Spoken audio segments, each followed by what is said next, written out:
Hello and welcome to the Build with Baer workshop. My name is Pat Baer. I'll wait for a few more folks to arrive here in the chat before we start getting to do some building on a nice Saturday night evening stream. I'm going to throw the Bear Cave emote in the chat, let you know what I'm up to, that it's going. If you're a subscriber, throw that Bear Cave emote in there. Let me know you're here. If you're not a subscriber, well, one, consider it, and two, you could just say hi. Hey, Ultron. Ultron, please whisper me your mailing address at your convenience, so that I can send you those Lego sets. Um, Lashbrook, hello. Happy to have you here, Lashbrook, as always. Pleasure. Harold, hello. Humbao, hello. So many good folks here in the chat. Already awesome. Happy to have you all here. We're going to build some. I'm going to work on this pod ball. We started the pod ball over here, and we're going to keep working on it. One of the things I wanted to mention about this pod ball that I think is cool is, so you can see the cockpit in there. If you go close there's a cockpit. It goes up and down. Also pulls out some, which is kind of cool, and then can raise up and slide back in. And that's just a cool little feature that is on the pod ball, and it's cool it's in there. Uh, Great, Harold. Thank you for the host. Also, Ultron. You include your address in there so I can mail you those Lego sets. It's great. Also include your care of, your real name, so that so I don't write Ultron 100, blah, blah, blah, blah, blah. Nope. I'm not trying to, you gotta run a name. Asmo's here. Thank you, Asmo, for being here. Happy to have you as always. But yeah, Ultron, I gotta mail you those stuff out. I'm probably gonna mail it on Monday. Um, I was also gonna do some other stuff on Monday. My schedule's getting all weird as we approach the end of my current work schedule. I know that I'm streaming tonight. We're gonna get building in a moment, but I figured I'd chat with you all about that. Gonna be streaming tonight. I'm gonna stream Monday late night as I've done before. I will stream on Thursday and Saturday as normal. Saturday actually might be up in the air. My plans are to stream 1 week from tonight as normal, but I could get called in what would be my last night of work. I don't think I'll be called in, but it's possible that I might have to work that night. And if I do, I'll let you know. Um, I and then after that, I don't know. I'm trying to have a new job for the next week. Harold, thank you very much for the bits. Bits and cheers are always appreciated. Uh, Ultron, thanks for sending those messages. Very helpful for me to do that part of the deal. Um, yeah, just like looking at my current situation here, the hope is that something comes up and I have something going on. Uh, I have I'm gonna get super into it, but I do have a severance package that's going to kick in that's going to be good. So I am not absolutely 100% positively needing something immediately, but I like working. Road, welcome, Road. Uh, the American Heroes channel is airing some old documentaries about mobsters, and I don't think they were American heroes. Asmo, this reminds me of a thing I just heard on a podcast. Road is here, and it's awesome. Hello. So we'll go to the overhead feed, and I'll start talking about this. So I am a frequent listener to Sawbones, a misguided tour of medicine. Uh, I think I said that right. I don't know, whatever. But they just talked about how this meth dealer was threatening the person that started the first free clinic, as we think of free clinics, which was in San Francisco, and how that had helped a lot of people, and then someone put a hit out on him, this doctor, and he was scared, and it was the people that came to his rescue through intimidation were the Hell's Angels, and how this was at a live podcast they were talking about this, and how people cheered because they were protected, and it was that funny thing of look, I'm not here to talk about the legitimacy or the not of the Hells Angels, but it's very odd that people were like, hell yeah, threaten to murder that drug dealer. Hells Angels, protect that doctor.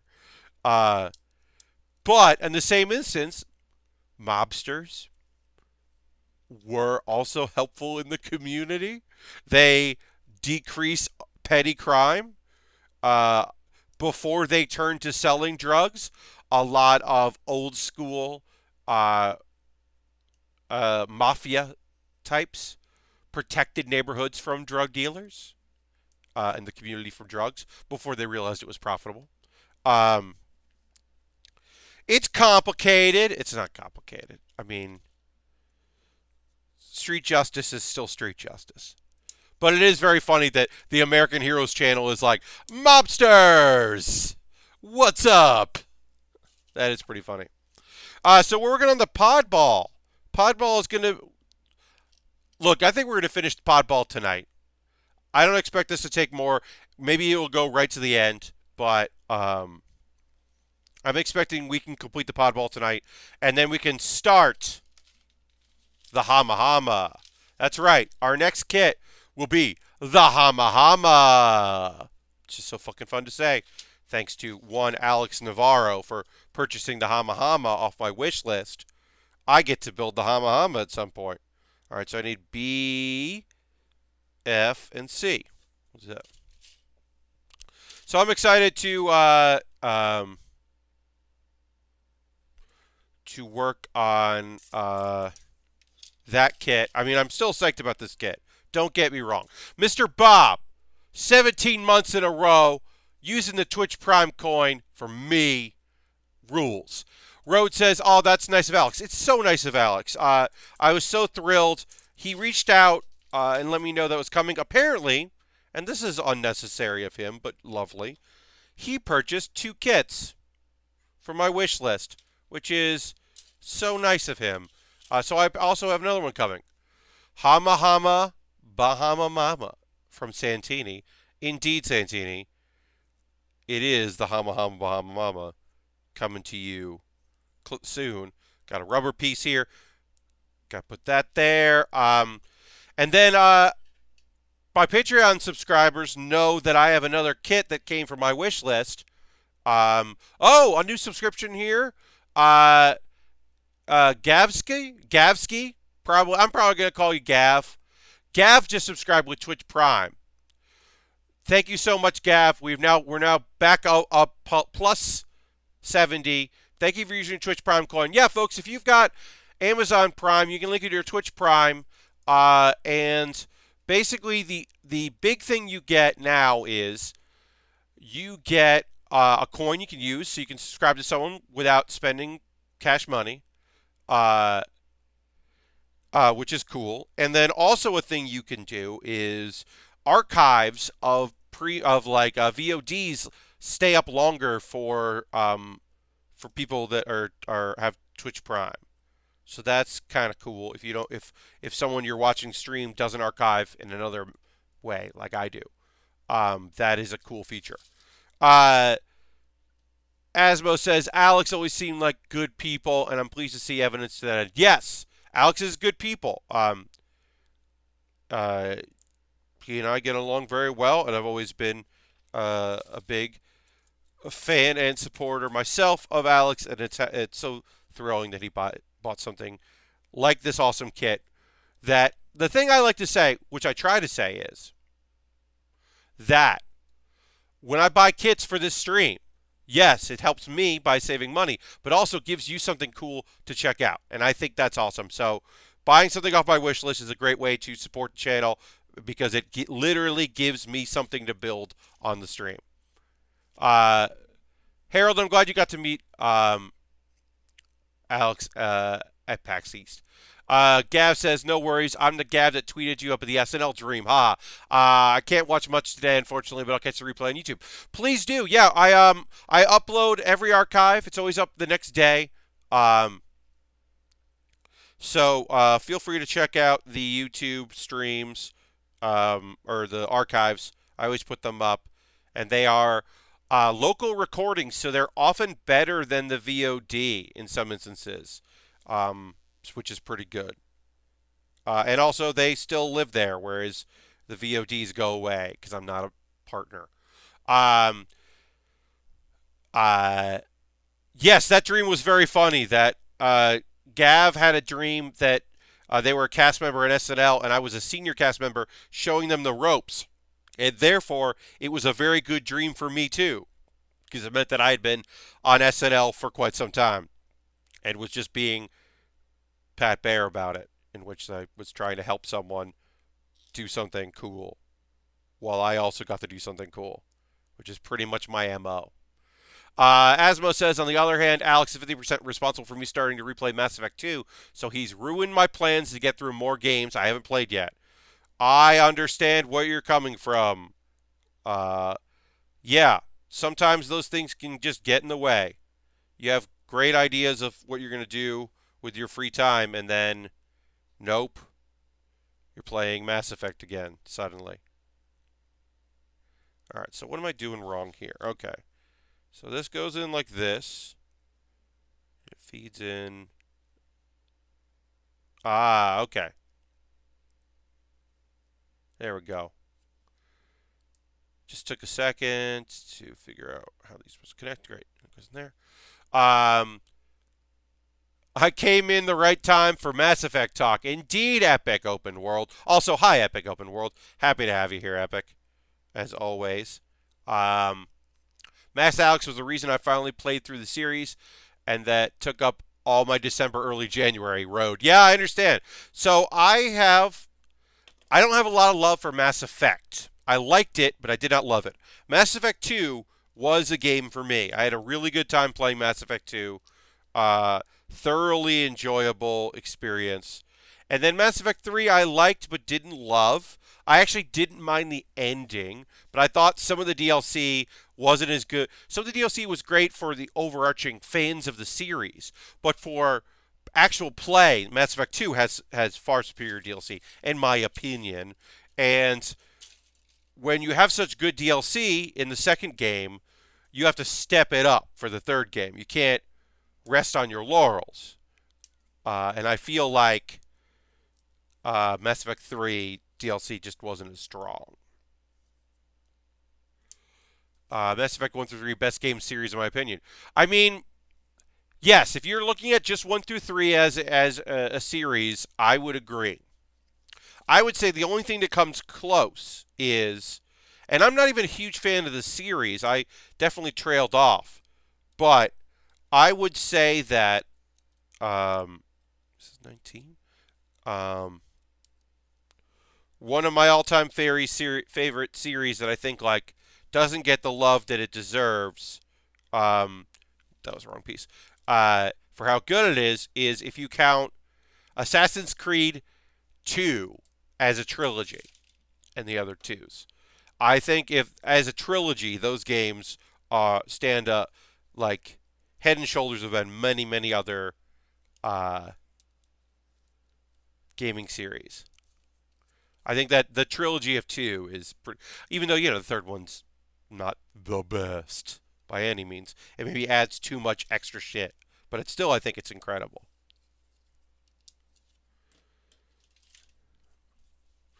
Um, let's see. I started. Oh yeah. I started Mass Effect 2 while he was playing Mass Effect 1. I never had, and got to about as far as he does in this first episode. So I'm going to race with Alex to be the first. Hell yeah, Lashbrook. The race is on. Rhodes says, I think I'm the only person who thinks 2 is the worst Mass Effect. I'm still extremely good. It's still extremely good, just not like 1-3. I'm always happy to hear someone else share my opinion on the original 3 ending. I played it and simply remember thinking that was fine. Yeah, I wasn't like, hell yeah. But also, I'm also of the opinion that open world games, or not, it's not that it's an open world. It's an RPG with a lot of choices along the way. It's not an open world game. But in my opinion, games like that don't end well, ever. So it wasn't like I was like, well, this is the point where BioWare wraps up this trilogy and excels in every possible way. I didn't think that. I didn't think they were going to nail it like that, because I think that's incredibly hard.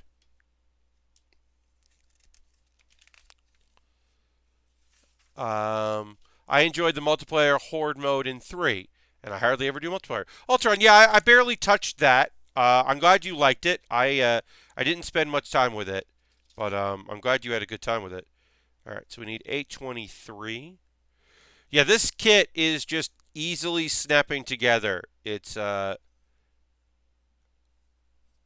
good, but it's not. I mean, it wasn't that big of a kit. It's a pod ball after all. So even in the 1/100 scale, it's not bad. Oh, I was saying earlier, and I forgot. We'll keep talking about all these things that we want to talk about. But I should say that I did tomorrow. I'll have a video up of my next mailbag. Someone sent me a kit that arrived today, and it's a series we've never built a model kit for. So I'm very excited to build from it. I've done in my personal life, I've built from this series, but never on stream. So I'm very excited to have the opportunity to build that.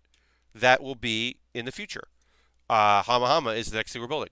I tried AC 1, 2, and Black Flag and never liked any of them until Origins. Well, I think Origins is great.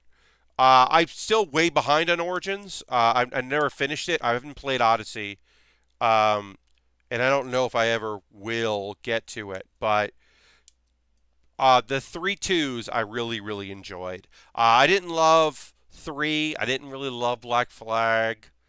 Uh, yeah. Concept of Story Diamonds puts ME3 in a position where overperform. It had to overperform story-wise in ways it could never. Yeah. I also defer Mikey Newman's video on ambiguous endings when I say I like the Sopranos ending because of the ambiguity. Astro, or Asmo, why am I saying Astro? Asmo, I can understand where you're coming from there.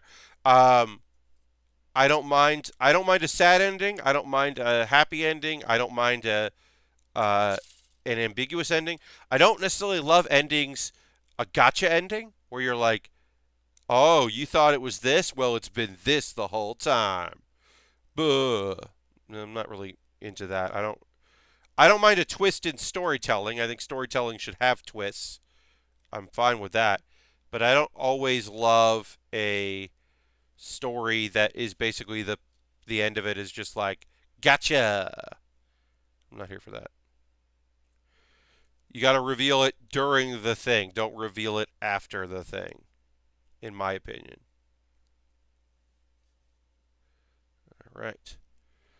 Uh, I love 3, but I am from MA, Massachusetts, and I got a lot of see familiar places and colonial times. I understand, Mr. Bob.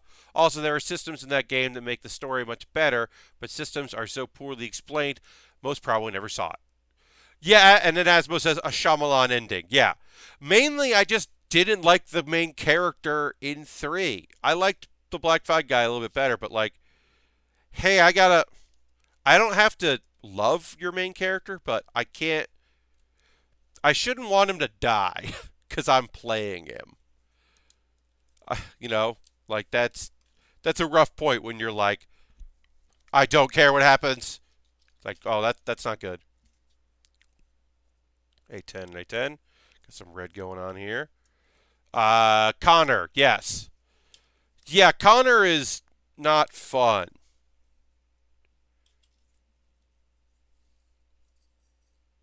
Um, the last AC games were just barely Witcher 3 clones, which is fine because maybe best RPG of the last 2 generations. Yeah, I could see that.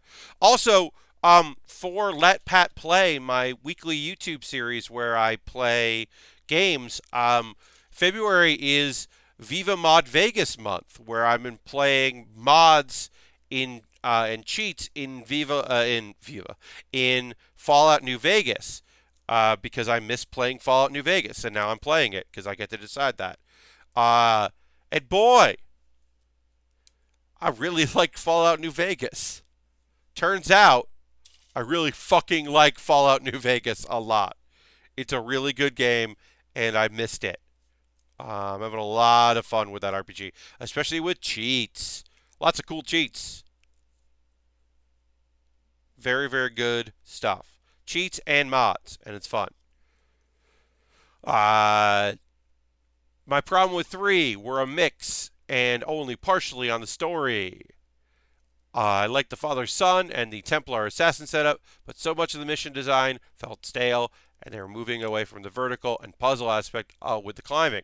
Yeah, I mean, that was probably also location-based. They had to do that, and then one of the things I don't love about the Assassin series is, shadow missions and tailing missions and follow missions. I just don't enjoy that style of mission, that type of mission, I should say. So, we're going to run into issues if that's in your game. This pod ball comes together really cool. I'm really enjoying all the layers to it. Like this framework here. And it's not just this color, but this frame here. You don't see really. I'll show it there. And then we're going to add this part. Yeah, you don't see it, but we know it's in there. It's just very cool looking. There's a lot about this kit that just looks super cool. And now we're going to put the pod aside. We'll put the pod over here because it's time to build the arm. Now it just says arm. It's 2 arms, but in the instructions it just says arm. So I guess we're going to build the right arm and then the left arm.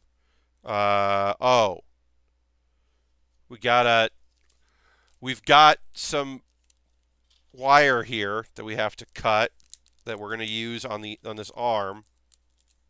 So I got to get that out. There were so many bad tailing missions in 3. There was one I feel like I failed 10 times. Yeah, follow these 2 characters, don't get seen. Eavesdrop distance.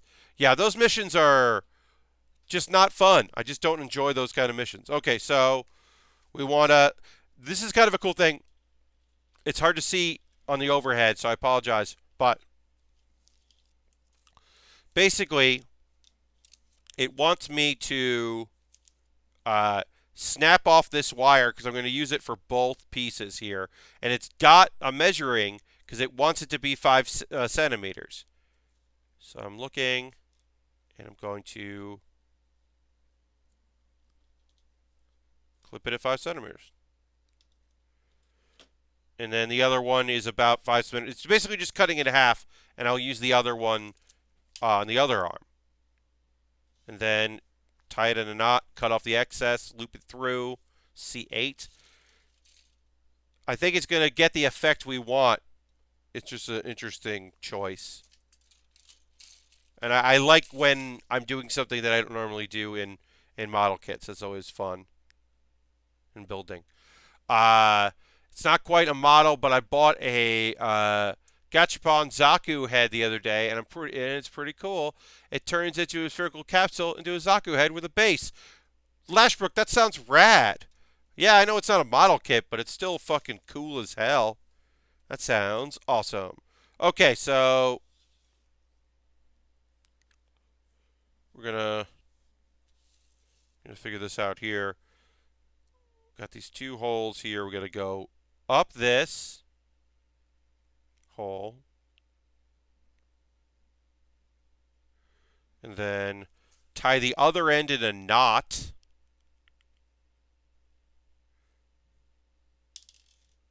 Guess we'll tie it in a knot first. So I'll tell you this. I had a small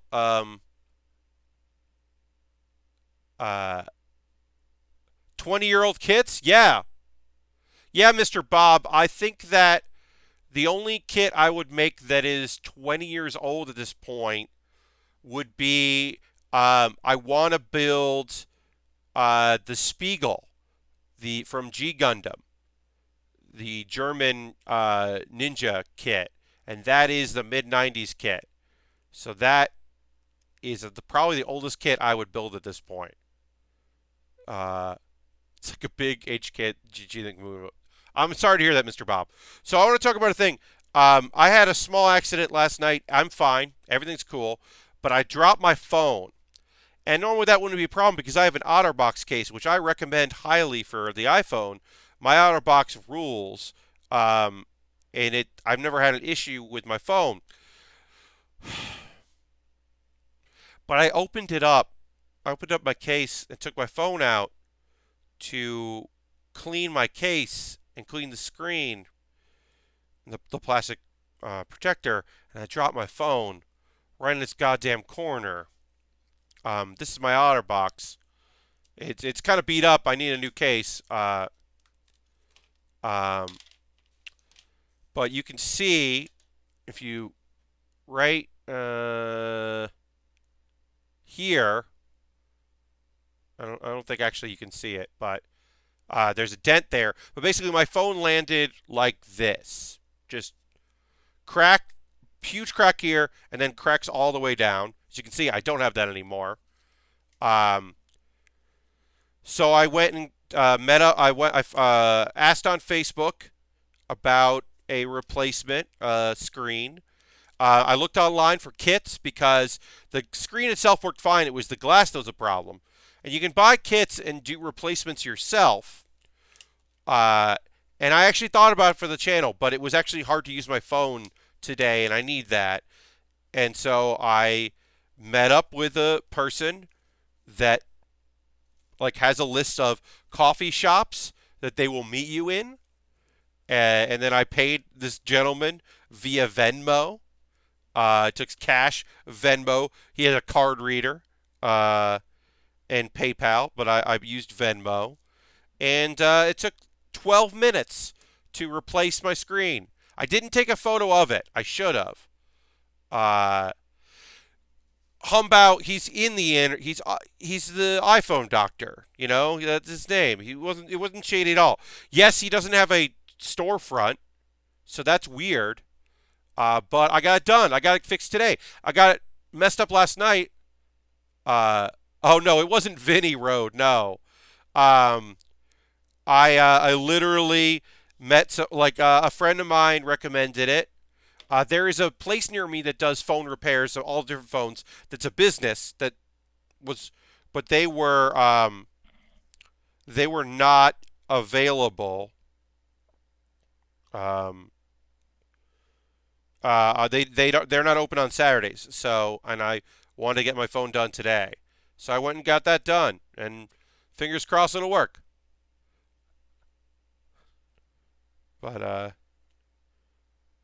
feeling pretty good about it. Okay, so that goes up there, and that goes there, and then it goes there, and then under, through.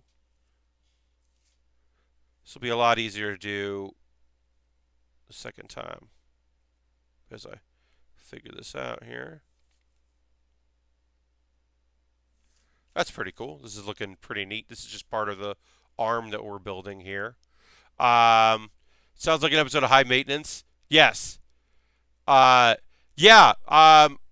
Lashbrook, that is very cool. I looked at that link, and that is a neat gachapon. And you were right. Yeah, it is more detailed than I would have thought it would be. The Zaku head. Yeah, it's very cool. Yeah, I mean, it was easy enough. Yes, Epic almost says so. Broken iPhone screen is the new code for buying weed. Yeah. I mean, I'll say this: it was cheaper. This guy was cheaper than going to a store that I was pricing out. And also, with my subway train being out of service this weekend, I was able to walk to my local coffee shop. And so I feel like it was a win. It was a win-win-win. All right, so there's our, got some wires now. And then we're going to put in a piece to lock it in place. So we find our D here. Our D sheet, which is this one. And then we can lock it in place with D1. But yeah, so that was my adventure getting my phone repaired. And thankfully everything worked out. Looks good so far. This phone has had one replacement screen and one replacement battery. You may remember my battery saga from San Diego Comic-Con last year. My battery had been giving me problems and finally died while I was away. And so I had to spend money that was meant for buying model kits on battery replacement.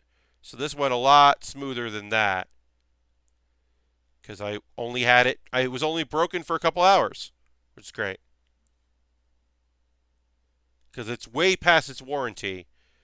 So I didn't want to waste my time in an Apple store and have them just be like, well, you're due for an upgrade, so just spend $700. I've had this phone, I think, for like 2 years. It's an iPhone 6, so it still has the headphone jack. Um, the only issue with my phone really is I have a replacement battery in there, and the battery is great. A thing I didn't know at the time because I was away and not using it is when my battery got replaced, the something happened. I don't know if it was on purpose. It's a side effect. It was not on purpose, but if it was a thing that like happens all the time. But my Bluetooth receiver is messed up in there, so I can't use Bluetooth headphones anymore. Which when I was in San Diego, I didn't have, or I could have been like, "Hey, this is weird." I didn't know that was a thing until I got home. So that's the only actual issue with the phone right now. And I really like that it's got uh, that I can use a headphone. This still has a headphone jack. It does everything. Eventually, I have to upgrade. I'll probably get a 7 at some point. Um, and it's just a regular 6. Uh, I was actually planning on doing that this year, right before I got laid off, or was told that I would be laid off soon. So now that money, that like you can have it so they got to charge you every month, and you can pay it off over time, and my bill will just go up for my phone bill. Uh, I was like, nope, I am not going to do that. Phones are the one piece of tech, I believe, do not need to be upgraded often. I had my last Android phone for 4 years, and in order to replace it was the headphone jack quit working. Yeah, I mean, that's the same thing with me. Like, to me, I spent $65 today to get the screen replaced. Plus tip. I tipped. Because, of course, I'm going to. Not, of course, maybe. Maybe people would say, no, you quoted you a price, you paid the price. But, 75 bucks to get a new screen to me is way worth it to get a few more years out of this phone than the alternative, in my opinion. Eventually, I will have to get a new phone, and it will feel like magic. But all my apps work fine on my phone right now. It's not slow. The battery is replaced and good. I'm feeling all right about it. Uh, three, yeah, yeah. I think I agree with you, Mr. Bob. There are phones out there that are just like the equivalent of laptops or like high end, like tablets, and you're like, yeah, not everyone needs that. Some people do. They do a lot of their work from their phone. They get up to a lot of stuff.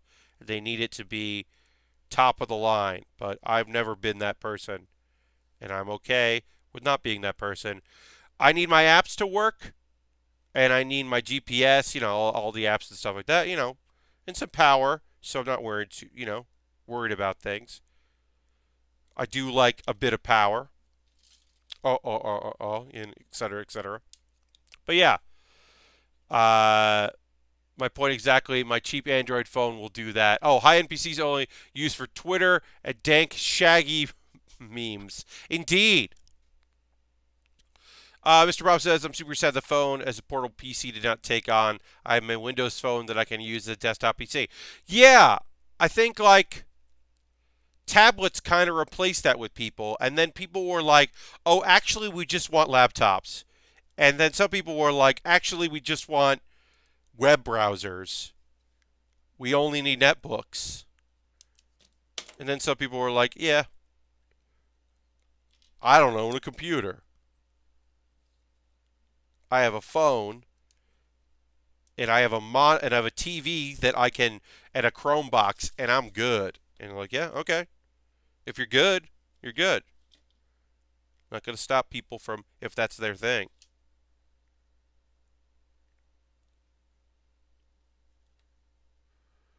And all right, this is looking pretty cool. One of our arms is just about done.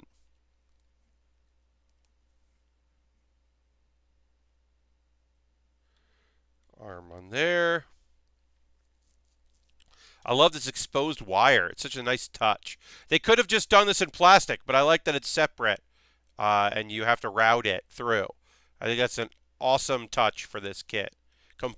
A unnecessary and still very fucking cool touch. All right, we need F. And then there's rubber. These I didn't know this piece was rubber here. That's rules. It's really awesome. Okay. Windows Phone 10 default apps actually have desktop UI scale versions on the phone by default, i.e., your phone mail client blows up to the UI of default tail. That's weird and cool. It would be cool to dock my phone like a switch and just seamlessly start using a keyboard and mouse. Yeah, I mean, that's kind of what people do with tablets. Some phones are just small tablets at this point.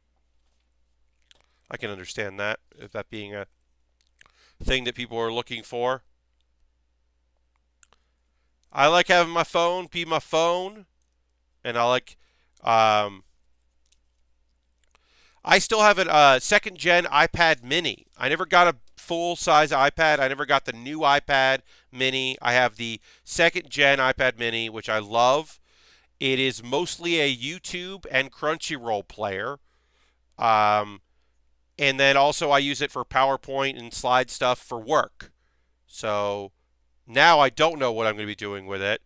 Also what I use it for is when I am on the road selling merchandise for League of Heels at PAX, I use that as the card reader. So I'm not using my phone for our Square software or the card reading stuff, and let people pay with credit cards. Having my iPad mini doesn't take up much room.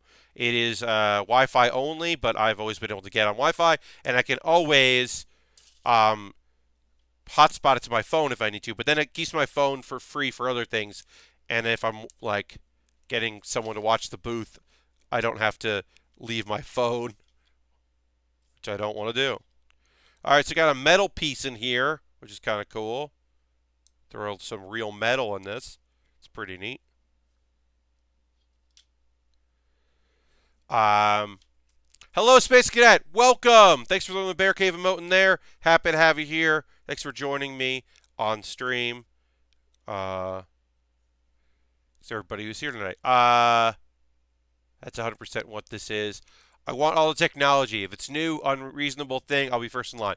Asmo, I'm happy that I'm not that way. There are things that I like and I want to have in my life, and I'm happy to have them, but not all of it, and I'm very happy about that. I don't need the latest and greatest. Like, there are people that are just like, yep, when that new Switch, the new rumored Switch comes out, I'm going to get that. They already have the Switch. Do they need a new Switch when they have the other one?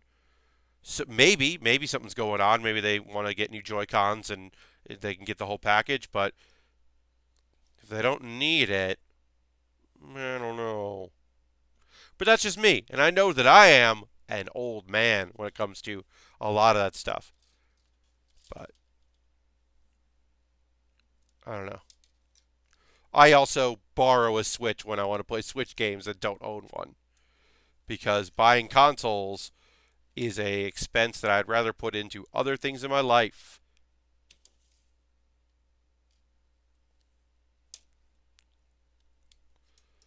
I want a smaller Switch. I understand, Mr. Bob. But it's also like, if there's nothing wrong with the Switch you have, do you need to, I understand, Sometimes you're just like, yeah, that's what I want. That's great. I didn't buy an Xbox 360 until my roommate who had one, because we just shared an account. We had accounts, and I bought games and he bought games. When he moved out, I realized I had to get one. But he had thought about it. He's like, hey, do you want to buy my old one? I'm going to buy a new one. And I was like, yes. And then he ended up just realizing, like, wait, I don't need a new one. So he didn't buy one. I was like, okay, great. Sure. It's like, I'm also okay with that.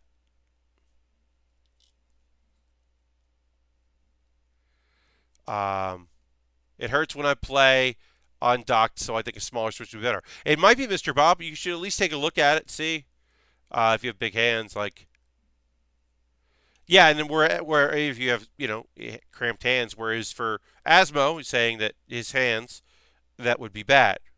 So yeah, don't do that if it's bad. All right, so we gotta put this here. Put this here. Working on our right arm here on this kit. This is a fun build. Not a lot to talk about with this build. There's nothing like, it's cool and small and weird, and it's got a stand, which is good because right now it doesn't really want to stay up on its one little rocket. It just wants to tip over. But it's a fun little kit. Um, yeah, excited to complete it. This plastic is very heavy. This is some heavy ass plastic, which is cool since it is a pretty solid kit. It's kind of nice to work with this.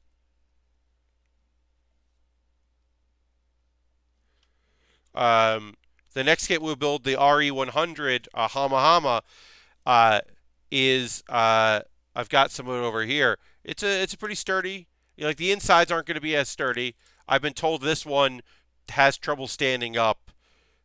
So if it was going to be a display kit for someone, they would have to do some work. But I'm not too worried about that. That is less of a concern for me, since I won't be keeping it. Eventually, it'll go out to one of y'all. Uh,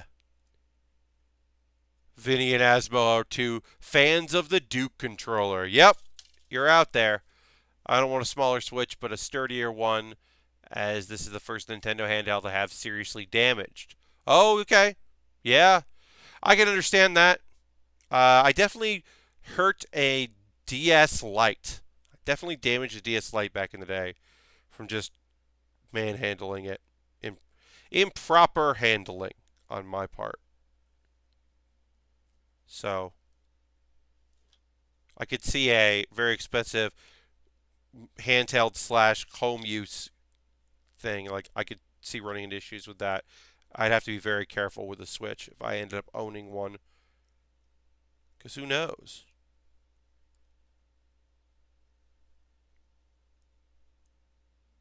All right. So that is one of our arms here. I didn't know this was rubber, which is cool. It's got like a pincher arm, hydraulic arm here, and then also can close this way and do some grappling, grabbing. And this metal piece obviously like goes to like make you believe that between these two things that this is hydraulic. And I think that's just a beautiful, cool touch that I was not expecting on this kit. But now we got to do the other one. We did this one, which is the right one. I don't know if any of this is why this would be not be identical, but unless it's, yeah, I mean this looks pretty much the same, but whatever. That's 2-2. Okay. So that one goes on this side. So I'm going to put it right there. All right, we're going to keep building. I probably consider getting the new one based on things other than size, like screen quality and other revisions. Nintendo will never come close to achievements of the DSi XL. Yeah, I did enjoy the DSi. A friend of mine had the DSi XL, and I definitely played around with it. I had the DS and the DS Lite, and I was very happy with the DS Lite. And I didn't get a 3DS at first. I eventually needed one for Pokemon, but I got the 2DS, and I'll tell you what, I really like my 2DS. Um, that lasted me quite some time, and I got a lot of enjoyment out of the 2DS.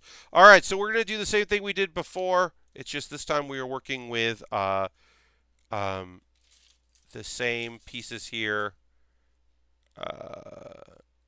Got to work with the wire again. Basically the same arm. We're just building it again on the other side. Same exact methodology. Oops. Try to get this little wire here. The 2DS has always tempted me. I really like it. I mean, I don't put it in my pocket. I just, because it's like, it's not a pocket size thing. It doesn't fold. Obviously, the 3DS didn't really appeal to me, so I use it a lot. It just lives in my bag. I haven't used it in a while, but when I was using it, it just lived in my bag in like a pocket, and then I would pull it out when I needed it. Harold loves the Switch. The issue now is the Wedge 2DS does not have the faster processor that some of the newer games require. Okay, yeah, yeah, that does make sense. But I really do like my DS. I'll probably get a 3DS if there's a next Pokemon game that's for uh, the DS. The Sun and Moon Ultra did chug a little bit on my 2DS. The regular Sun Moon was fine, but the Ultra Sun Moon did have some issues here and there. I don't know. It's still a good console. All right. Okay, so this goes up in here. Last night I was gonna do a late night stream and play Hearthstone, and I didn't. Just I went out to go see a comedy show, which is rare for me, but it was my friends and in a venue that I've always been interested in but never been to. The Caveat, which is a fun little cool space in the in New York that I always wanted to go to and never did. So I went there, and yeah, I went to go see some friends, and then found out that one of my other friends uh, had got added to the show. So that was fucking cool. Brad Einstein from Nerdalogs uh, runs a show in New York monthly, and it was really fun. And his producer and fiance is Claire, who used to work for Cards Against Humanity. So it was really nice to run into Claire, who I haven't, who lives in New York, but I saw more when she lived in Chicago and went to PAXs than I do now because that's how the world works, unfortunately. Not all the worlds, but comedy world particularly. All right, so I got to move this cable around, and it's a little annoying, but it should be fine. Get this through there. There we go. It's great that 3DS can play 15 years of games. Yeah, Mr. Rob, I think it rules. Asmo says this may be misguided, but I've always preferred the DS, 3DS clamshell. I think it does. I mean, I have a plastic protector on clear protector on my 2DS to protect the screen, and it's still kind of it's scuffed up. It's not perfect, but it does what I want it to do. So I understand that. 2DS, 3D, DS, 3DS are my fave consoles to actually play. Most other feel mad by comparison. I understand. Statement kicked my backlog anxiety into super high gear. Yeah, I understand where you're coming from on that, Asmo. Hey, folks that are watching, thanks so much for hanging out. We are going to take a break and pause for the cause in a little bit. But thanks for being here. Consider following if you're not already a follower, and turn your notifications on so you know when I go live, or possibly consider becoming a subscriber. You can use your Twitch coin through Twitch Prime. If you have Amazon Prime, you can link those together, and that is a way to support what I do here, because Amazon treats that, or Twitch treats that like real money, and I get the same percentage I would get if you spent $5, which you could also do. Just saying. I also have the title of this video says Gunpla Podball MG, and I'm trying to do titles now instead of just Build Their Workshop, and make sure that I'm in the right categories, because I would like people who don't already know about the stream to find out about it. Trying to build awareness here, get the word out, let the people know that this is a cool thing and a cool community, because y'all are real cool. I've been very blessed. I talked about earlier about the kit I'm building next. Came off my wish list. I got another item off of my wish list that came in today. I made a video that's going tomorrow. That video, I didn't say this earlier. That video is my 30th mailbag video. I've had more kits because occasionally I've done a mailbag video with 2 kits because they came the same day. So I've had over 30 kits bought off my wish list for me to build on stream, and that's fucking incredible. So thank you all so much. Um, that's incredible of you. Yes, so the pod ball is from the original series. It appears in some other stuff. This is from the original one. The idea is that it was like used for like construction and like demolition, and then they put a gun on it because it's hard to build mobile suits, and you got to ramp up production on mobile suits. So they just made them death machines basically. Uh, which in other stuff, you end up seeing things that are like that, that are, uh, like construction vehicles turned into weapons is not a new thing. I mean, just look at almost every episode of the A Team. Just take household objects and make them into weapons. MacGyver, you know. When you switch to anime talk, you just titled the stream "Anime Boobies." Oh God, epic. No, we're always gonna do anime talk, but it's still part of me building. If I ever do a stream where I'm like, "Hey, let's just chat and hang out," sometimes I do that from the road to test stream stuff. Maybe then I'll title it that. But um, other than that, I think we'll be okay. But yeah, so last night I was going to do a Hearthstone stream. I still want to do a Hearthstone stream. I don't know when I'm going to do it, but I am going to do another one soon. And then, as I said, I've got some free time coming up. I mean, honest to God, the hope is that I don't. The hope is that very soon I find full-time employment and my schedule changes and everything's fine. I know that in March I do have a little bit of work lined up. It's not a replacement for what I'm doing now. But if it turns out that I have a lot of free time, well, I'm still going to stream 3 times a week for building. I'm not going to do more than 3. I don't think I could do that. But I'll probably find some time to do some game streaming, another Twitch Sing stream, probably a stream for a few other things that we do here on the channel. Hearthstone stream, a Twitch Sing stream, a few other things. Maybe I'll do a live version of my maybe like the last video I do for my Let Pat Play about Fallout New Vegas. Maybe I'll make that a live one. I don't know. I've got options.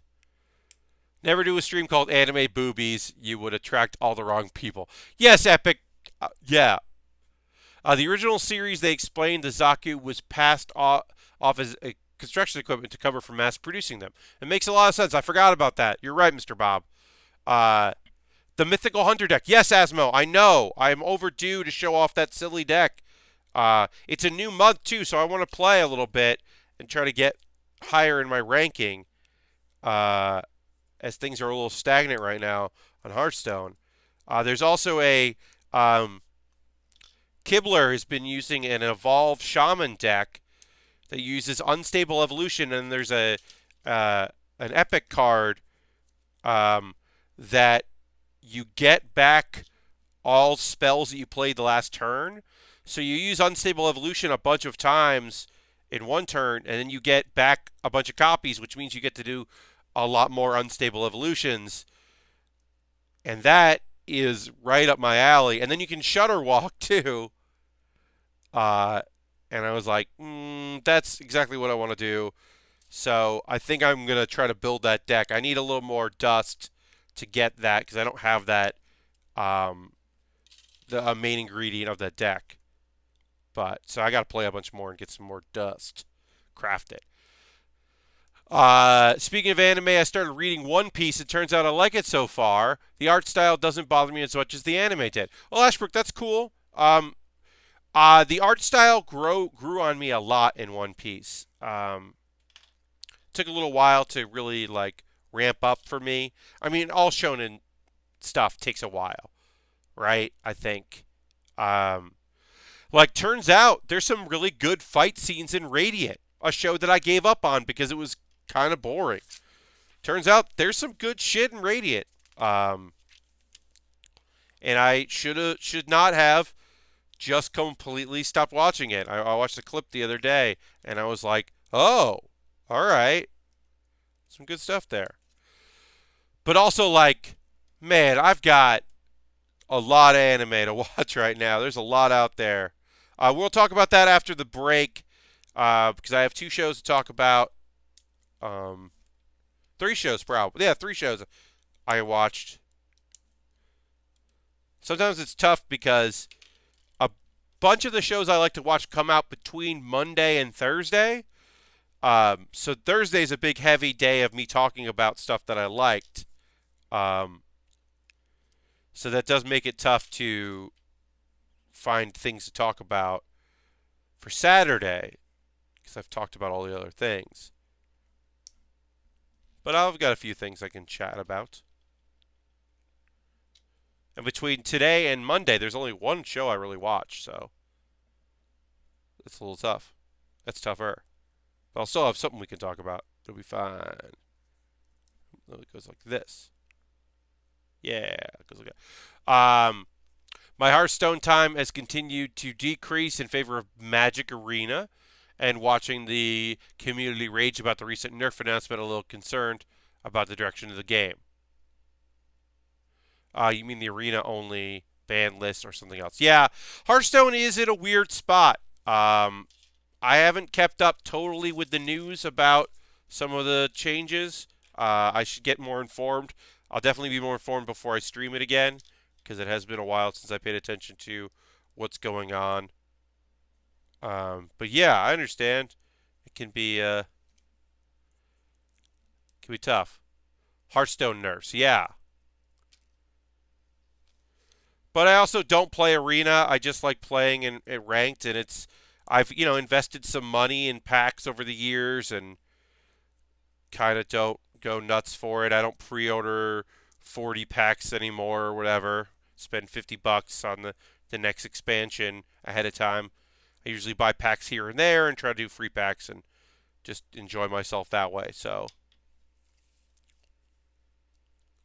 they rated a bunch of mana costs for some classic basic cards. Oh, did they? Okay. Oh yes, yeah, pretty recently. That's right. Yeah, yeah.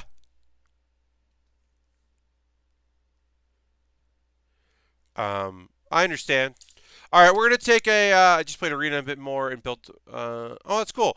Yeah, I haven't played much of Magic because I used to be really into it and haven't been for a long time, and I am resisting because I don't really have a lot of time, and that's my fear is that in February when I'm suddenly unemployed, living with my severance, trying to get new work, that I'm gonna fall into the trap. Consecrate went from 2 to 4 mana, and the sky is falling. Oh, consecration. Oh, wow. Yeah.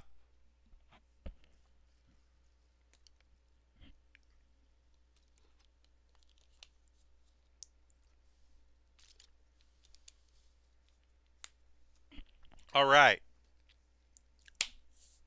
Hi, everybody. This is a part of the show where I take a break and say, one, thank you for watching. If you're not currently following, if you just see the link on Twitter, hello, Road.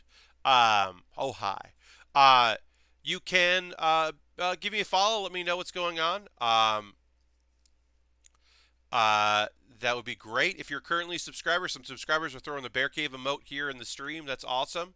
I'll throw both Bear Cave emotes in there, both the Bear Cave and the Lego Bear, which is the $10. Which Iron Soul's still in there, hanging out. Give me $10 a month. Watch it on YouTube. Hi, Iron Souls. Consider that. Bits and cheers are always appreciated. We do have the leaderboard for February. Right now, Harold is at the top with 15 for February because it resets every month. I used to do it weekly. Now I'm doing it monthly. So if you want to be on the leaderboard and cheer to take a spot on there, feel free to do that. That gets me to my minimums faster and I get my payout sooner, which is rad. Thank you very much. Consider subscribing if you haven't. Use your Twitch Prime coin. Use real money. It's very beneficial for me. Another way you can support me is um, by joining my Patreon. For just $1 a month, you can join my Patreon. There are various levels there. You can do that. Canadian Papa Bear says hi. Hello. Canadian Papa Bear, happy to have you here. Thanks for joining me. So yeah, you can pop into my Patreon. We've got another hour of building tonight, but I do want to just, an hour in, I usually take a break and say, you can join my Patreon. You can also buy a model kit off my wish list, which I'll put here. That's another way to support me. And then we'll take a quick look at my Amazon wish list and see if there's anything in there. Oh, Loose Cannix just followed. Thank you very much for that. Loose Cannon X, X Loose Cannon X. But yeah, that's one way to support me is to buy something off my kit.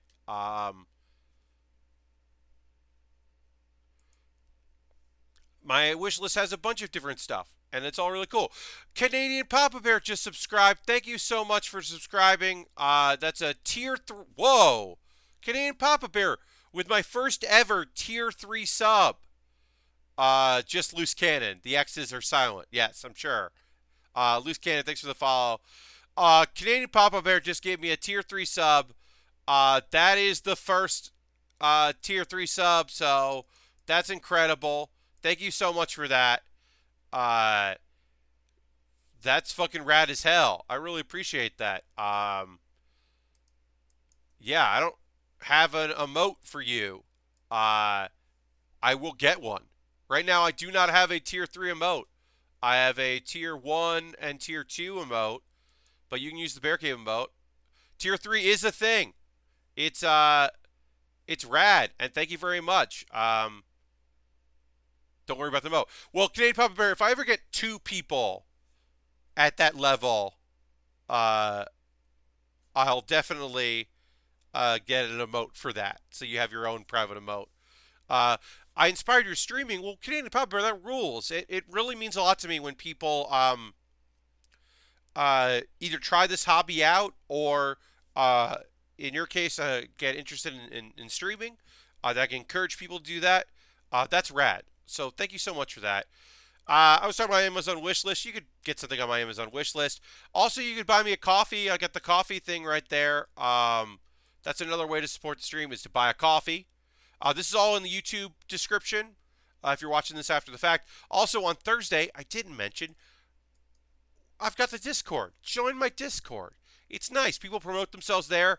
Canadian Papa Bear, if you want to join the Discord and put a link in the promote yourself subcategory on Discord, you can put in there and say like, hey, I'm in the stream and I stream on these times, and you could link there. Harold does that, which is great. People pop in when to do that. People post their build photos. You can always tweet me build photos, but also if you want to tell me in Discord, what you're working on, that's cool too. Got Johnny Smashmouth does that a lot. It's just another way. I don't have any shows coming up. I'm going to be at PAX East at the end of March. I'm not going to Emerald City Comic Con, so I will not be there, but I will be at PAX East. I'm looking forward to that. That is the first convention for me of the year. I mentioned it earlier that I don't know if I'm going to be going to anything else right now. Right now, PAX East and PAX South are happening. I will make those work. Those are important to me that I make those work. I will be at those events. Outside of that, I don't know what I'm going to do as far as conventions. New York Comic Con, I most likely will be at. I don't know. I might work it. I might do some video stuff for people. I don't really know what the plan is right now for that. I would like to go Does League of Heels happen at PAX South? So Epic Open World, we did it once. The second ever PAX South we went. Um, we were still called PAX Wrestling at the time. We hadn't actually branded ourselves, which was that was a long, silly process. But yeah, we went once. We have not been back. I would love to go in 2020. I don't know if it's going to happen. I don't think I think I'm going to go to Unplugged this year, but League of Heels isn't going to go unless Aaron really wants to do it. But I'm not going to bring League of Heels there. It was fun to do. I will say it stands up. If you watch the League of Heels YouTube, um, it is one of our best panels we've ever done. Uh, you're planning to build a Lego set tomorrow, Canadian Papa Bear. That's awesome. Uh, I love Lego sets. It's been a little while. I'll have to get to one soon, but right now, people are buying stuff off my wish list, and when people buy stuff off my wish list, I gotta build it, and they're buying model kits. They're not buying Lego sets, so. But eventually we'll get to them because I have that Iron Man Hulkbuster Lego set. I really want to build that. It's just a cool kit. Loose Cannon just subscribed. Uh, oh, that's because Kid and Papa Bear gifted a tier 1 subscription to Loose Cannon. Thanks so much. That's so awesome. Yeah, everyone can wrestle. I think it's great. Ophidian will certainly make a future appearance. Kid and Papa Bear, thank you so much for that gift. Let's throw the Bear Cave emote in there. Loose Cannon, welcome aboard. Enjoy your Bear Cave emote. But yeah, I don't know. I don't think we're gonna PAX Unplugged. I don't think we'll go back to it and do the we might. Yeah, it's just so much work, and it was one of our best panels for the least amount of people who have ever come to see us. Asmo, I 100% agree with you. This community does fucking rule. I'm gonna add fucking to it. This community rules, but it's that's so nice and so generous. Y'all are really awesome, and I hope you know how much I appreciate it. Well, I thank you, Road. I appreciate that. I mentioned before I started doing this kind of as a way to I had missed building, and I kind of did stuff. I miss doing stuff like this, so it was a way, and also a way to just kind of like be on the internet and do something for the people that know me from PAX things, and be able to see me do some stuff. And I was kind of tired of live performance. I want to get back into live performance because I do now miss it, where I wasn't missing it before. But yeah, it's been really fun to do this. Okay, so Canadian Papa Bear, didn't you build this model the other day? We started it. So on Thursday we finished up a kit, the Astray, the Sengoku Astray, and started this, but we didn't finish it. So now we're doing it here. And this is the main focus of the build, and then we'll move on to the next thing. So yeah, so if you caught a little bit of Thursday, you may have seen me start that kit, but that's the extent of that. Behind the scenes, League of Heels, if you can share, why do you never use the current WD games? They're just as bad as the old ones. So Epic Open World, part of that is because the N64 has that nostalgia that we like, and we like the Royal Rumble mode that uses it. So partially it is nostalgia. And then we started doing it, so now we can't really stop. We did use it. We did play a modern one, I think the 2015 one. A year ago, last year at 2018 PAX East, the main event, because we had the Brian, the guy that was behind the Video Game Wrestling League show, or Video Game Championship Wrestling. He created like a Deal-Easy and a League of Heels ring, and did a lot of like custom work. So he's done some custom work for us. So we've played it a couple times, but it is fun to kind of like play a very old game like that. There's something very like fun about that. So we've done it before here and there. But the Royal Rumble mode is important to us. I mean, we play sporadically newer games, but I'm always much more interested in kind of the old games. And there's also just something very funny about getting 30 games journalists and game developers, people who are working on like this year when we do the Rumble, we'll have game developers who are probably working on the next gen games for next gen systems. They won't be able to talk about it, obviously, but they'll be working on those games. And we're going to hand them an N64 controller. And that just still makes me laugh. Um, I love WrestleMania 2000. That's why I've been streaming it regularly. Yeah, I mean, it's also just like a classic game. And it's fun to kind of. It's terrible looking. And when we play it East, we have like a frame meister and it still looks awful. When we play it, so it's like. It's just so silly that that's a thing that we do. I'm very happy that we continue to do that. Yeah, eventually maybe we'll just go fully modern. But then also I don't have to like. There's one thing to like pack up an N64 or. Oh, No Mercy is also pretty great for that, especially for the era, Harold. Yeah. Um, or like when we go and at West, we played everything off my laptop, and that's fine, but it doesn't feel the same to like run a game. It's nice to know I can do that, but it's not the same. All right, so we gotta pop this out here.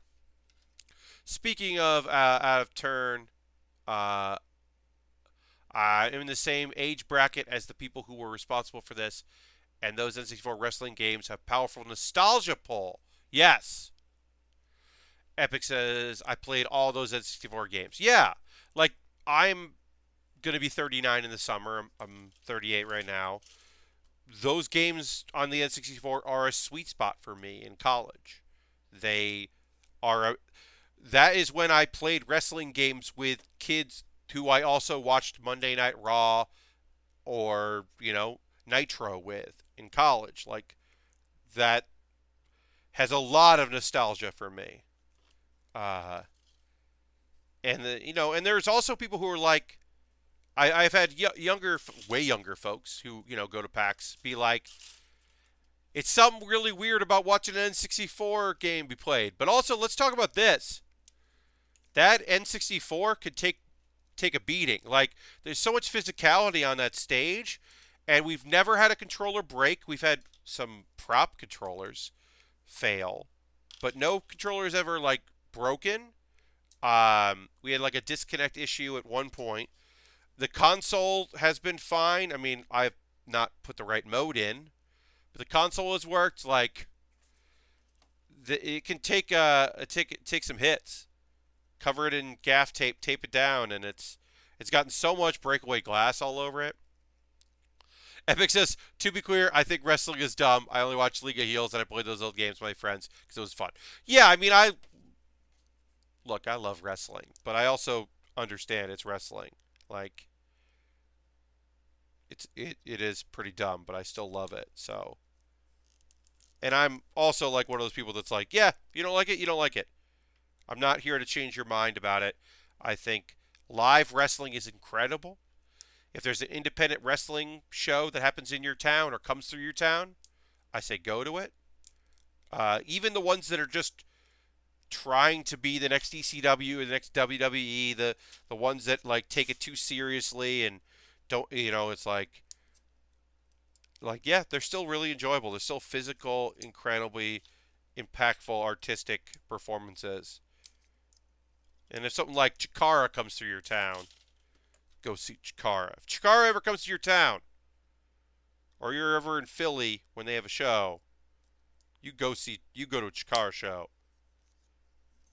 Pat Baer guarantee. That's going to be a fucking great time. Have you ever seen the video Wrestling Isn't Wrestling? I have, yes. I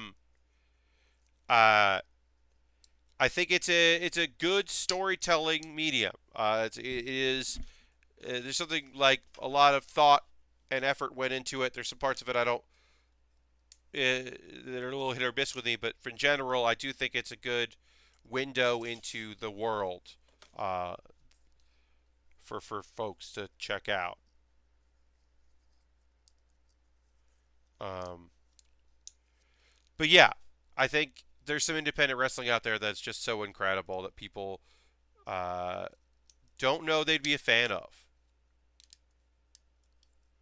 I would say if you like the storytelling elements of League of Heels, our Goof Fest, if you think that like the creative talent that people have in that aspect is cool, then you might like Chikara, which is like there's also a Saturday morning wrestling show in LA that Brian Kendrick runs that I unfortunately do not remember the name of, but it's superhero based, family friendly, lots of kids in the audience in Los Angeles. And I apologize for not remembering the name of it, but it might be like called Saturday Morning Wrestling or something like that. Uh, my high school gym teacher was the wife of a WWE Hall of Famer. Santini, you don't have to say who it is, but that's awesome. Uh, and weird. It's a weird thing. But yeah, you don't have to say who it is. It's okay. Um, uh, a friend of mine's brother became very good family friends with like old school WWE wrestlers like son, and it was really odd and weird. When he passed, my friend's brother was like a pallbearer and had been a friend, wrestling fan his whole life. But his friends, the son of the wrestler who passed away, uh, had you know grown up just like it was like, yeah, my dad's a wrestler, whatever. Uh, it wasn't a big deal.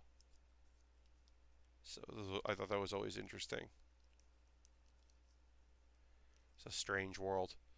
Uh, yes, epic open world. Unfortunately, Donald Trump is in the Celebrity Hall of Fame. He was definitely a part of the legacy with WrestleMania being in Atlantic City 2 years in a row, and him storyline wise buying out Monday Night Raw from Vince McMahon, which dropped the stock in WWE years ago, and that was very fun. But yeah, I mean he's unfortunately been a part of it, uh, which is frustrating. But the whole Celebrity Hall of Fame wing is also like whatever because they haven't put like actual cool celebrities who helped them get where they are today in there. Instead, they put like weird celebrities that have shown up. That's always strange. Uh, Canadian Papa Bear says, I was at your show at PAX West this past September and it was awesome. Thank you so much. That PAX West we had some great shows. I think our panel was very fun.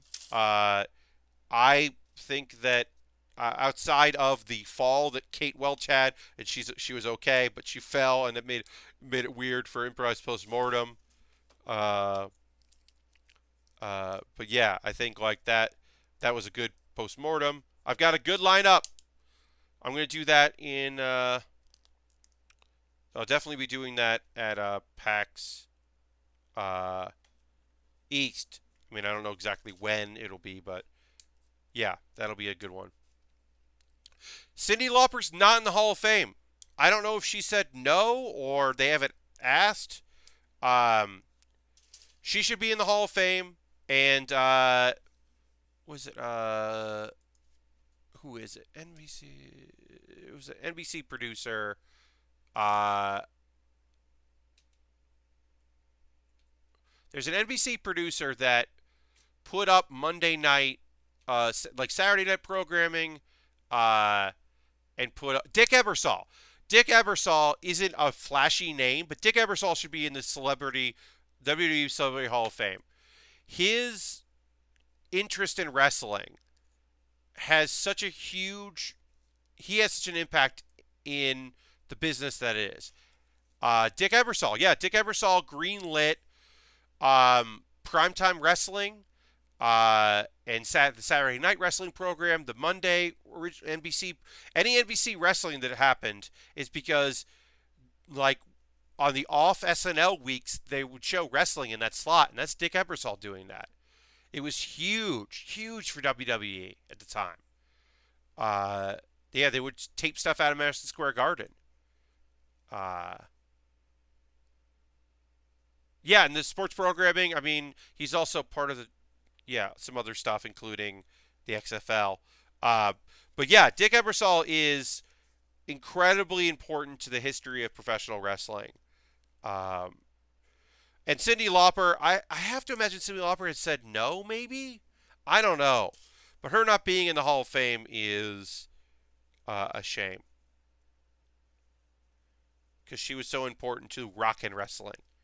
If you're going to put Mr. T in there, you should also put Cyndi Lauper in there, is my opinion. Oh, there's a few others. Hell, I could be easily convinced that Dennis Rodman should be in the WWE Silver Hall of Fame. He made his mark in WCW, but they have all the tapes. He's certainly important to the world of wrestling in a moment of time. And if you're going to put any celebrity from that era, I would rather it be Dennis Rodman than, say, Karl Malone or Jay Leno or who else would be just awful? Please don't do it. Yeah, I mean, there's like, but I think that's just Bob Uecker is there. Yes, of course, very important. But I think that there's it's just a weird thing where, or maybe she just didn't want it. I don't know, but she's not there and she should be. And it's a real shame she's not. 18.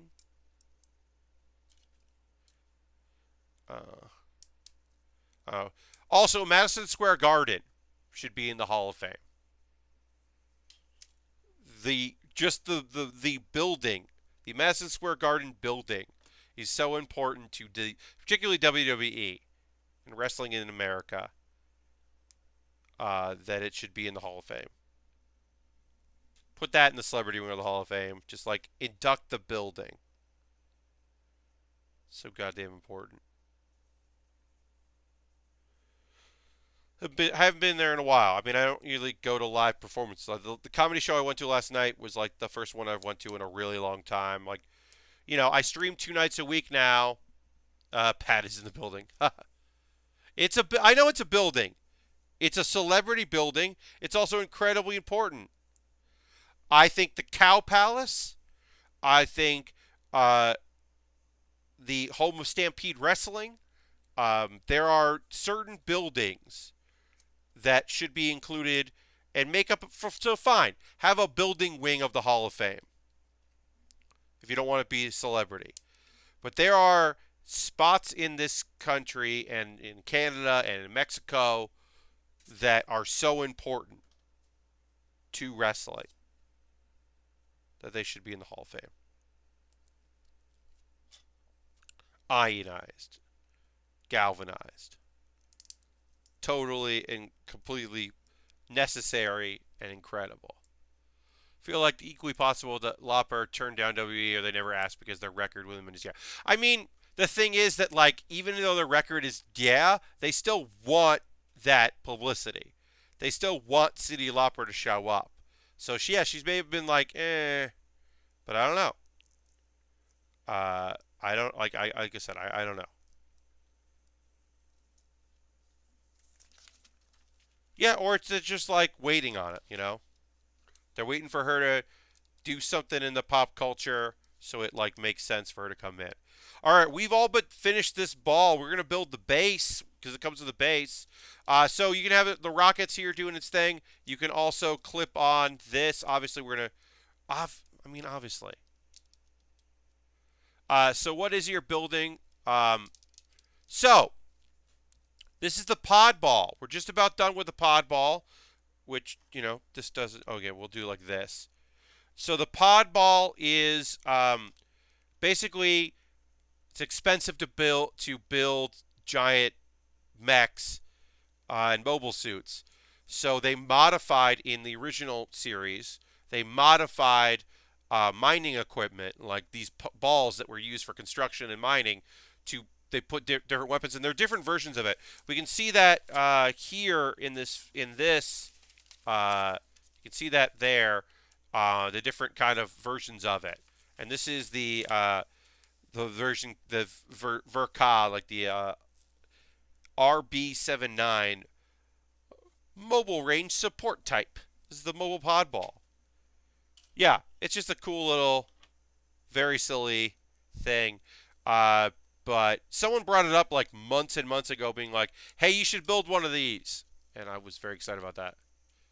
The Feddies get desperate and they have to rise to fight. Yes, yeah, they need something, and these things have good boosters in them, and so they modify them to be attack vehicles.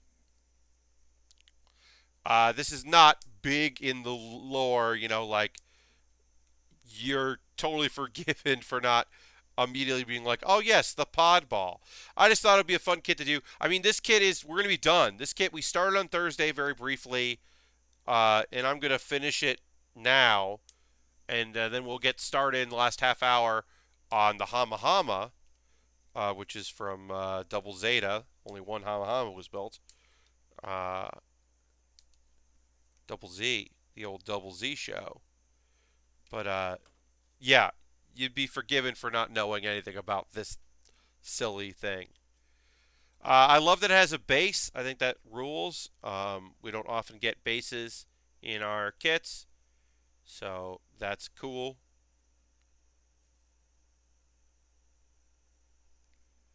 Alright, so this goes like this.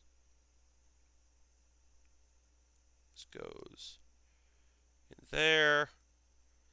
Sorry, I just had to take a quick look. Occasionally, I like to see how these fit together because I haven't done this part before.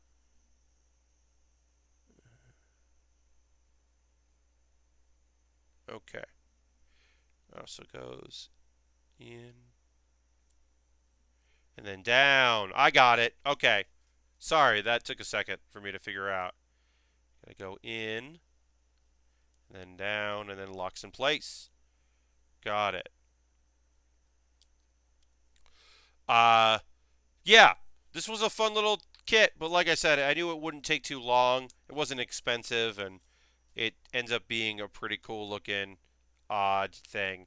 And it's nice to build something a little different now and again. I'm often building, just Gundams that look not necessarily similar, but are the main Gundams of a show and can look pretty much the same. So it's kind of fun to mix it up now and again. Keeps me fresh. I don't know. I mean, it's going to take a lot for me to get bored with model kit building. I mean, it'll happen because, of course, it will.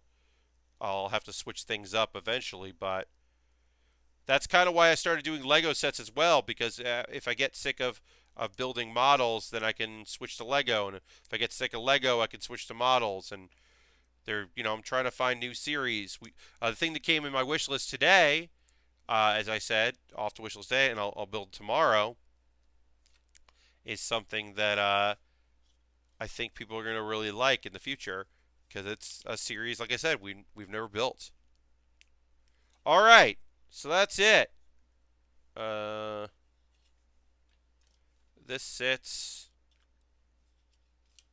Oh, it just kind of fits in there. It doesn't lock in place. Great. So there's our pod ball. We finished our pod ball, and it's like I said, it's got the cockpit that can come out to climb in and out, because you got to be able to get in and out of this pretty fast. It could sit there. We could put this. We could take the arms off and just put it like that, but I don't know why we would. Ball done. Yeah. So we've got some time. I'm going to talk about some anime.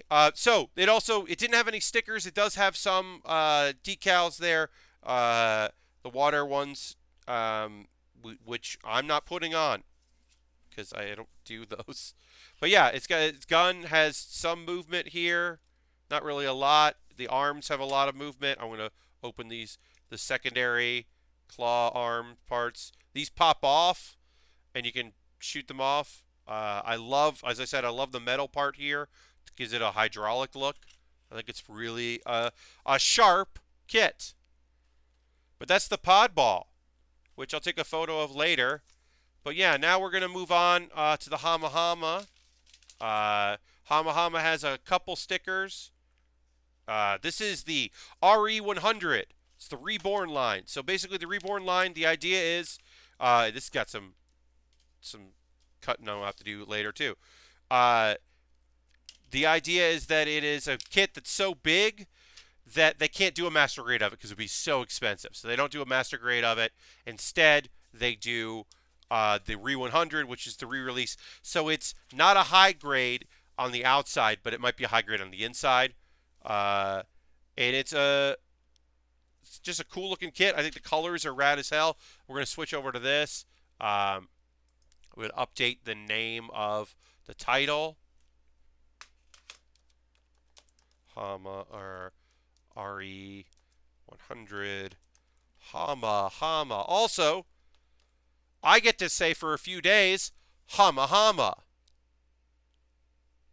And that's awesome. So question, would you recommend building several smaller kits, which we're talking large kits? So, the thing that I always say to people when asked about model kit building is, so this is this was a small, obviously, master grade. The scale that I would recommend building in is the 1/100 high grade, not the 144. 144 is smaller, it's more detailed, but the pieces are tiny. High grade 1/100 is what I always recommend people start with because, like a leg on a 1/100 scale might be 8 pieces instead of 20 pieces. You might have like the thigh is 3 pieces snapped together with a rubber joint. The foot is 2 pieces. The ankle is 1 piece, and then you're done with the leg, and it looks great. So if you're like looking to get into model kits, I would say the number one thing is I recommend the high grade because I think high grades are just quality and easy to do. I would say you would start with yeah, high grade will be good. If you like a show, if there's a thing you want to build, you're like, I remember watching this show. That's also a great place to start with something you know because you kind of know what it's supposed to look like. If you don't know anything, don't worry about it. But it is nice to be like I always say, I can build a death scythe with my eyes closed. Death scythe is my favorite kit in the world. I can build that no problem. The Hamma Hamma, I've seen clips on YouTube. Never watched Double Zeta. I don't know much about the Hamma Hamma. So it is also a very unique-ish kit. So I'm going off a lot of what I know about kits like this. And a lot of like me really reading. Also, this is a 2017 kit. So that's very helpful. Modern kits are... Don't do what I did, Canadian Papa Bear. When I got back into building, I built a kit. I built a high-grade death scythe just to get back into building off-screen. My first streaming kit was a kit from 1994 because I wanted to build a G Gundam kit, and I bought a kit from 1994. And guess what? That was a fucking mistake. There were screws in that kit. It was not a well-designed kit. It gave me such headaches. It was a nightmare to build. I think it turned out good, but and I was streaming and just trying to get used to being a streamer, and the headaches of that kit. It took me forever to build that thing because I was just messing up and having to start over. Oh, so yeah, I would say, to reiterate, high grade 1/100 scale.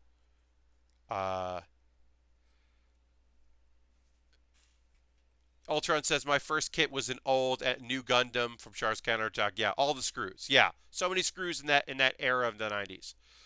I'm just waiting for the price on the Gundam Wing Blu-ray set to come down a bit more. It jumped up to $50 when I was about to order it. Since you recommend the series, and I'll probably find a model I want to build for Gundam. Yeah, I think Wing holds up a lot because it is its own universe. It takes a lot of lessons from uh, the other series that came before it. So it's not like a wholly unique idea, but it also adds like pretty boys and like feelings. Uh, I started Iron Blooded Orphans the other day. Woo! Iron Blood Orphans is a fucking that's a heart it's a heartbreaker. It's a good show, but it's and I think the mobile suits in that show are unique and interesting. But yeah, there's some real heartbreakers. We already have our first sticker, which is great. We got our first sticker in this build. Uh, Unicorn is the only one under your belt. Yeah, Unicorn's a fucking cool show. I haven't watched a lot of it, but I've liked what I've watched. All right, so we're gonna do our first sticker application, which is great for those that are new to the channel. I used to not do any stickers at all. Now I am doing some stickers per. I still don't do the water decals. I'm not comfortable doing that, but I do now apply stickers as we build, and I just do my best with them. So it's the clear plastic, and we're putting a sticker over the clear plastic, which is interesting, which is basically the same color. Um, I also appreciate these are numbered. Uh, you don't always see stickers numbered. Sometimes they just have kanji or katakana, and the fact that they're numbered helps me out a lot because that way I don't have to match symbols that I don't understand. So we could do the clear, or we could do this sticker. We're gonna try the sticker here. I use my sponger. This is from an iFixit kit to help apply. So Lego decals, I love Lego decals because you can fuck up, whereas stickers, you you can't fuck up. You can, and then you're just done. You only get so many shots with stickers, or like there's only a couple stickers involved with the Dragon Ball model kits, which I really like, but also you can really screw them up.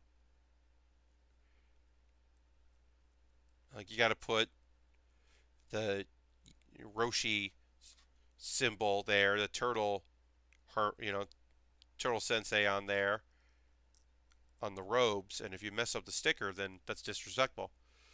Uh,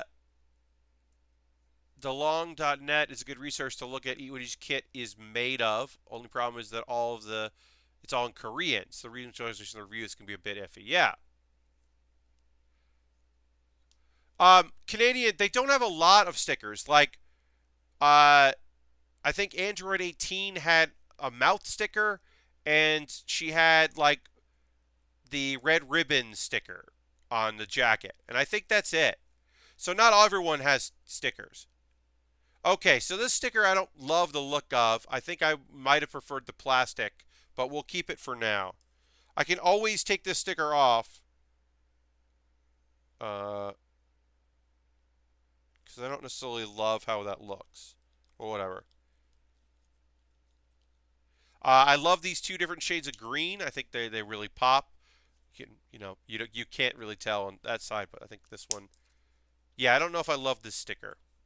Might have preferred the clear, but whatever. We're moving on. Have you checked out the Flame toy kits for Transformers? I have the Optimus Prime. I bought Optimus Prime attack mode, and I have that, and I have Starscream on my wish list. Have not built it yet. The Podball won out. Someone did vote for Optimus, but the Podball won out in the vote.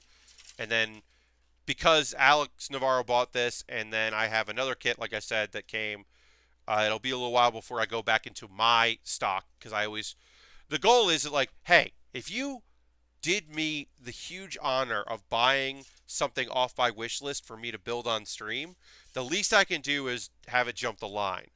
It does mean that, like, the Lego shuttle that I built took forever. I had that for months because it just took a long time before we were able to get that going, which was rough. But like, yeah, if someone's buying me something off the wish list, I'm gonna build it. So hopefully I'll get to build Optimus soon because it looks pretty cool. Uh, I got a few things in there in my wish list. There are things that I would really like to build, and I got a few of them here. I still have that Lego, the Nexo Knights, which is a Lego series I've never built anything for. It's like a big wizard mech Lego set. I'm like, yeah, I'd like to build that at some point. We'll see at some point if people want me to build that. I probably will. Oh, I put this on backwards. Was curious on what you thought of the quality between them. Found some parts hard to put together on Starscream. It might be hard. Sometimes those kits do have things that are tricky. Every time I hear Optimus Prime, Optimus Prime rib, epic open world, I don't fucking know. I guess you just are not always thinking about Transformers. I guess that you think of Prime. Your first Prime is Prime rib. Um, so I'll let you know, Canadian Papa Bear, when I get more experience under belt with the kit. Like I said, I haven't built it. I do know that like the other Bandai kits, they're Star Wars ones, and I don't do those anymore because I didn't enjoy building that kit. I did Pose uh, Fighter and Advanced TIE Fighter, and like they were just it was an easy kit until it wasn't, and suddenly it was not easy, and it was a nightmare, and it was awful. And I was just like, oh, I did not have fun building that. It actually might be my least favorite kit I've ever built on stream. Someone asked me that last year, and I think I eventually was like, oh, wait, Pose TIE Fighter model kit. I really hated it. Uh, yeah, the X-Wing I have half built was uh, cool start, but less after. Yeah, yeah. I don't really. There's a B-wing that I think looks so rad. I mean, that's kind of. I got my Star Wars kick out of doing Lego. We did a lot of Star Wars Lego on the stream back in the day, and I really enjoyed it. And I'd be up for doing it again, but uh, this is coming together pretty cool. All right. Um, I'll be up for doing more Star Wars Lego. It's been a while. I think. Oh, I did. Actually, it's PAX Unplugged. I did Ray's Speeder, which was a small little kit. That was my road stream. I love having Lego sets ready for the road. I've got another one that's a small kit. It's a it's a Ninjago kit that I'm saving for travel. Because Lego is really easy for traveling. It's so nice to have a kit that you can just slide back in the box, and then you don't need equipment. Like, I mean, I'm taking the train up to East, so I could take this stuff, but I'm not taking snipper clips like in my luggage. The B-Wing was my first big Lego set. Well, that's awesome. Uh, oh, you bought the Avenger, the Gypsy Avenger from Pacific Rim. That's cool. Yeah, I never got that. Uh, I'm making glacially paced progress on my Lego Falcon. Oh, well, good, Asmo. I'm glad you're at least working on it. It's not just sitting there, even if you're taking your time with it and it's going slow. I'm glad you're working on it. Yeah, the 2011 Millennium Falcon, it's not the biggest one that exists. It's like a step down. We built that pretty early on, and that was a great big project. I didn't even have this table then. I was still using my smaller card table. I would actually love to build a big kit like that again now that I have more room or I'm better at doing it. All right, so this is gonna go like this. Wait, no, this goes like that. Okay, and then this goes that. Oh, that makes sense. Cool. All right, we're figuring out all these pieces of the Hamma Hamma. Like I said, I'm not super familiar with the Hamma Hamma, but this is the Re 100, so it's like it's not quite a master grade, but it's big, but it's certainly not a high grade. There's definitely more pieces, so it is in between. It's almost equivalent to the real grade for the 144 scale. That's pretty small compared to most of what larger other small sets I've done when I was younger. Oh yeah, certainly Space Cadet. Like that's also true for me. Like the U-wing is a big kit. The Falcon is actually legitimately a big kit, but like the even the Lightning Jet from Ninja Go, that's a big kit, but it's still not like the biggest thing I've ever done. It was just big comparatively. Ooh, this is a good color. I love this gray. It's got like a purple hue to it. Does it pop on this one? Yeah, it looks good on this. Yeah, I think this is a really sharp color. I'm very much interested in this. Between 38 and 38. Yeah, this is my first time really taking a look at these pieces. Because, obviously I just got this kit. I think it came in the mail on Thursday, so. My instruction book is 488 pages. That's so big. That's monstrous. That is a nonsense number. Asmo. It's like it's an undertaking. A friend of mine has that Millennium Falcon, and they have it. They bought a circular coffee table. Like the top is glass and see through, and the bottom and there's like one pole, and it lives in that coffee table, just so they had some way of displaying it, where it wasn't just like on a shelf. And every time I look at that, I'm like, that's just such an undertaking. It's incredible, but holy crap. It's a lot. All right. So we'll go for another 10 minutes or so. When did you start building on stream? So I started the summer of. Ooh, when did I? I'm actually gonna look it up because I forget. I know there was a couple months I became an affiliate a couple months later, but I'm actually gonna look at when my first stream was. So oh, it's gonna take a little while because I gotta go to the very bottom of my. So I started on July 20th, 2017 was my first build stream. The first Pat Bear Workshop, Build Bear Workshop, and I did it for an hour. And at first I was doing 1 hour a week, and then I started doing 2 sets of 1 hour a week, and then I started doing an hour and a half or 2 hours, and I started eventually doing twice a week. Now I'm building 3 times a week. My first bonus was in. Oh, that's good, kind of fun to look at. Like my first Hearthstone stream was in September of that year.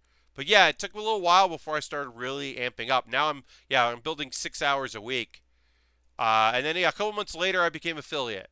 So I've been doing it for a while.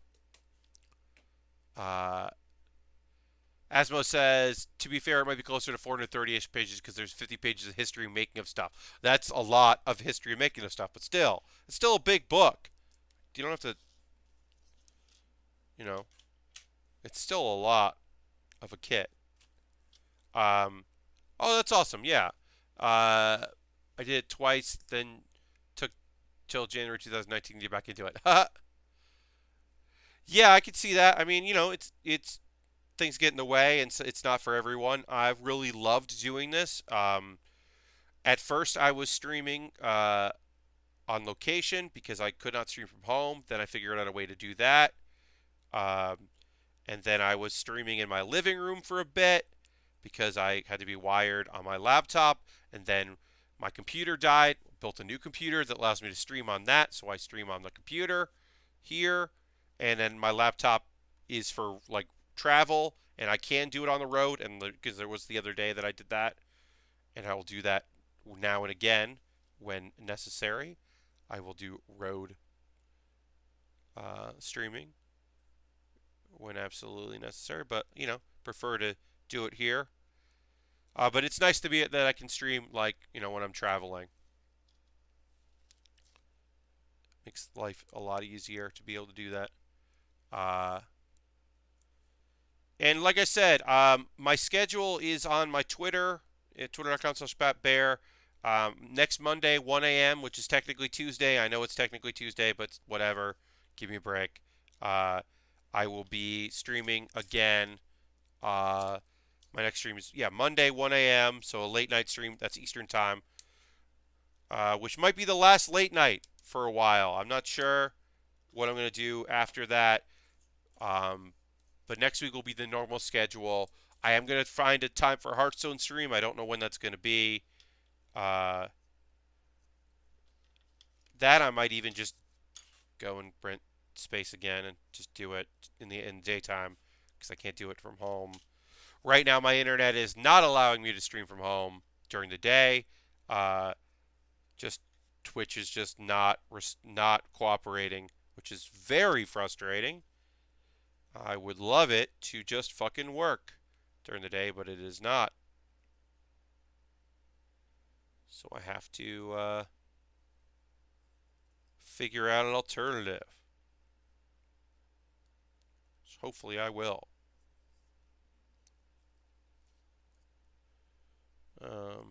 But yeah, I will figure out at some point a way to be able to stream from home during the day because it would be really nice to be able to do that again. Right now I'm just, the late night is nice. I don't know if I'm going to keep doing it like I said on Mondays since I don't have to. I'm also thinking about maybe doing um like replacing the Saturday night stream. I do enjoy work here on Saturday. I might have to for work reasons, uh, or performance reasons. I don't know. Uh, I have to figure that all out. And so I do apologize that I don't know for sure. I'd like to keep doing the uh, evening streams, the nights I do, but because y'all have made an effort to be available those times. But also, it's such a strange thing that like Monday at 11 to or 1 a.m. to 3 a.m. is sometimes the same numbers I have Saturday from 9 p.m. to 11 p.m. because there's apparently West Coast folks. But then I also know that like Harold can't watch Monday nights. It's too late for Harold. And Harold is a huge supporter of me and what I do here. So like I don't love that I have a stream a week, 2 hours a week that Harold can never watch because it is too late in the evening. I don't like that. So I don't know. I got to figure that out. I'll tell you this though.